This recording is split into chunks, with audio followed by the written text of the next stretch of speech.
کے سامنے یہ چیزیں بھی پیش کریں، اس لیے کہ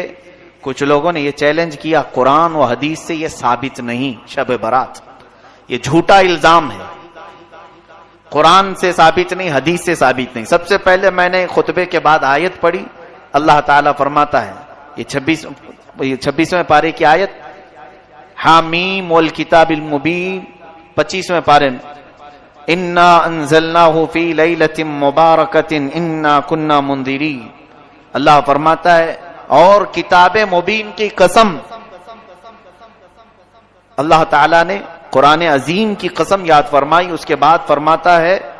کہ ہم نے اس کو مبارک رات میں نازل فرمایا۔ اس کے متعلق دو قول ہیں، مفسرین فرماتے ہیں لیلۃ مبارکہ جو قرآن میں لفظ آیا ہے اس سے مراد شب قدر بھی ہے، اور بعض مفسرین فرماتے ہیں اس سے مراد شب برات بھی ہے، کیونکہ آگے کی آیت میں رب تعالیٰ فرماتا ہے فیہا یفرق کل امر حکیم، اس رات میں ہر حکمت والے معاملے کی تقسیم ہوتی ہے۔ رب تبارک و تعالیٰ اپنی جانب سے جو معاملات تقسیم فرماتا ہے وہ آج کی رات یہ ہو گئی قرآن پاک سے۔ میں نے آیت تلاوت کی ہے، جسے چاہیے وہ بعد میں ریکارڈنگ سے حاصل کر لیں۔ اب شعبان کی اس 15ویں شب کا اہتمام کرنا، پہلی بات ثبوت کی طرف بعد میں چلتے ہیں، اپنے دل سے پوچھو کہ یہاں کون سا غلط کام ہو رہا ہے؟ کیا تمہارا ضمیر اس بات کو گوارا کرتا ہے کہ تمہاری اس پوری محفل کو کوئی یہ کہے یہ گندی محفل ہے؟ معاذ اللہ رب العالمین، مسجد میں بیٹھنا، اللہ تعالی کا ذکر سننا، یا پھر عبادت کے لیے رات جاگنا، ذکر کرنا، تسبیح کرنا، چھوڑو، کسی بھی ثبوت اور سند کے بغیر تم اپنے دل سے پوچھو کیا یہ غلط راستہ ہو سکتا ہے؟ مسجد میں ڈھول بج رہے ہیں، یہاں باجے بج رہے ہیں، یا یہاں پر کوئی جوا کھیل رہا ہے، کوئی حرام کاری ہو رہی ہے، یا تو میرے مولا کو یاد کیا جا رہا ہے، رسول کریم صلی اللہ علیہ وسلم کی شان بیان کی جا رہی۔ تو حدیث پاک میں تو یہ ہے، اللہ کے نبی صلی اللہ علیہ وسلم فرماتے عند ذکر الصالحین تنزل الرحمہ، جب اللہ کے نیک بندوں کا ذکر ہوتا ہے تو رحمتیں اترتی ہیں، نیک بندوں کا ذکر ہوتا ہے، صالحین کا، تو جو نیکوں کا امام محمد الرسول اللہ صلی اللہ علیہ وسلم کا ذکر جس محفل میں ہو رہا ہو تو کیا وہ محفل رحمتوں سے جھما جھم نہیں برس رہی ہوتی؟ سب سے پہلی چیز تو یہ ہے کہ عقلی دلیل ہے، میں نے آپ کو سوچنے کی دعوت دی ہے، میں ان لوگوں کے لیے میسج دینا چاہوں گا جن کو ثبوت کی ضرورت ہے، پروف کی ضرورت ہے۔ آؤ سنو، سیدہ عائشہ صدیقہ رضی اللہ تعالیٰ عنہ فرماتی ہیں، بخاری شریف کی حدیث ہے، مسلم شریف کی حدیث ہے، مشکات شریف کی حدیث ہے، جلد نمبر 1 صفحہ نمبر 441، حضرت عائشہ صدیقہ رضی اللہ تعالیٰ عنہ اس کی راوی ہیں، فرماتی ہیں کہ میں نے آقا و مولا صلی اللہ علیہ وسلم کو ماہ رمضان کے علاوہ ماہ شعبان سے زیادہ کسی مہینے میں روزے رکھتے نہیں دیکھا۔ حضور اکرم صلی اللہ علیہ وسلم شعبان کے کبھی کبھار اکثر روزے رکھا کرتے تھے، یا پھر پورے مہینے کے روزہ رکھا کرتے تھے۔ اس سے تو ثابت ہوا کہ شب برات شعبان میں ہو رہی ہے یا پھر رمضان میں ہو رہی ہے۔ شب برات کے روزے کے بارے میں لوگوں نے پوچھا کہاں سے ثابت ہے؟ بخاری شریف پڑھو، ماں عائشہ صدیقہ فرماتی ہیں حضور 15 شعبان کیا پورے شعبان کا ہی روزہ رکھتے تھے۔ دوسری حدیث ہے، حضرت عائشہ صدیقہ رضی اللہ تعالیٰ عنہا فرماتی ہیں کہ نبی کریم صلی اللہ علیہ وسلم چند دن کو چھوڑ کر پورے ماہ شعبان کے روزے رکھتے تھے، پھر فرماتے شعبان میرا مہینہ ہے اور رمضان میری امت کا مہینہ ہے۔ تو حضور اکرم صلی اللہ علیہ وسلم روزے کا اہتمام فرماتے تھے۔ اور پھر یہ حضور کا ارشاد، جن لوگوں کی روحیں قبض کرنی ہوتی ہیں ان کے ناموں کی فہرست ماہ شعبان میں ملک الموت کو دی جاتی ہے۔ حدیث پاک یہ بھی اللہ کے حبیب صلی اللہ علیہ وسلم فرماتے ہیں، یہ بھی بخاری شریف اور مسلم شریف کی حدیث میں تلاوت کر رہا ہوں، آپ کے سامنے ترجمہ میں پڑھ رہا ہوں، اس لیے مجھے یہ بات پسند ہے کہ میرا نام اس وقت فہرست میں لکھا جائے جبکہ میں روزے کی حالت میں ہوں۔ نبی کونین صلی اللہ علیہ وسلم فرماتے ہیں 15ویں شب کو، یعنی جو شب آج یہاں بیٹھے ہیں آپ، سال بھر جتنے مرنے والے ہیں ان کے ناموں کی فہرست ملک الموت کو دی جاتی ہے، اگلے سال تک اتنے لوگوں کی روحیں تمہیں قبض کرنا ہے۔